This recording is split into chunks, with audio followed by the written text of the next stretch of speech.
কি পরিমাণে রোদ্দুরির ভিতরে দুইজনে ভয় লাগাচ্ছে,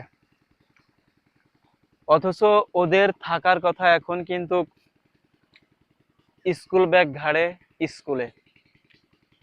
এখন বাজে প্রায় 11টা, এখন ওদের থাকার কথা স্কুলে, অথচ ওরা এখানে। এই পানি কিন্তু এখন গরম হয়ে গেছে। আমি ডাঙ্গার উদ্দেশ্যে বেরিয়েছি ভুই লাগানোর। আমার দেখে খুবই ভিতরটা টান লাগলো যে এত ছোট মানুষ কিভাবে কত সুন্দরভাবে কাজ করতেছে দেখেন।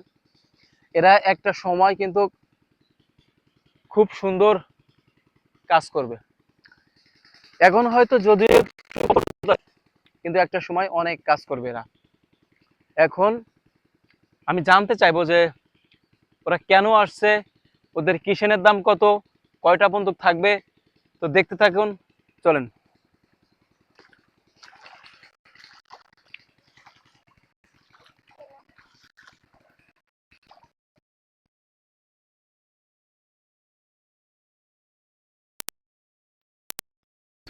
ভালো আছি। তোমার নাম কি? হাসিবুর। তোমার নাম হাসিব? 500। ভাই, এই যেটুক মানুষ, কিসেনের দাম 500। তুমি এই কাজ কেন করো বাবা? এমনি। ভালো লাগে? হয়। ওই যে তোমার কি আবড়ে চাচতো ভাই। দুইজন মানুষ কাজ করতেছে অনেক সুন্দর ভাবে, খুব সুন্দর বই লাগাচ্ছে। এদের কিসেনের দাম 500। ভবিষ্যৎ কিসেনের?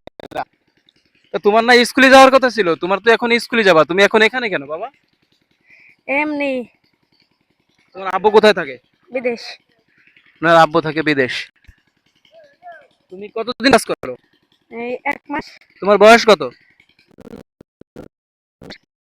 12 বছর। সে কিন্তু অলরেডি ভুই লাগানি শিখে গেছে। তোমার আম্মু নাই? না। তোমার আম্মু নাই কেন? মারা গেছে। কিভাবে? গলায় ধরি না। কেন বাবা? জানি না। তাই তোমার আব্বু মারা গেছে? হয়। জি।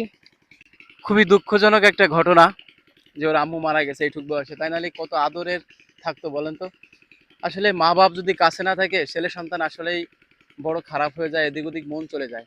ওর এই বয়সে থাকার কথা ছিল ওর মার কাছে, কিন্তু ওর এই বয়সে ওর মাকে হারিয়েছে, শুনে খুবই খারাপ লাগলো। তো আসলে কিছু বলার নাই, যাই ভুই লাগাও, ডিস্টার্ব করলাম। হ্যাঁ, আচ্ছা। আচ্ছা ঠিক আছে। আসলে মা বাপ না থাকলে যা হয়, দেখেন কত সুন্দর বই লাগেছে, দুইজন মিলে মিশে একসাথে কত সুন্দর দেখেন। এই যে এরা কিন্তু সকাল থেকে অনেক বই লাগাই ফেলাইছে, অনেক বই লাগাই ফেলাইছে। এই যে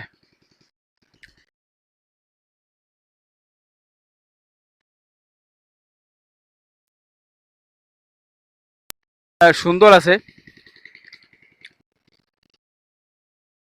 বাচ্চাটার মা নাই, খুবই কষ্টকর লাগলো।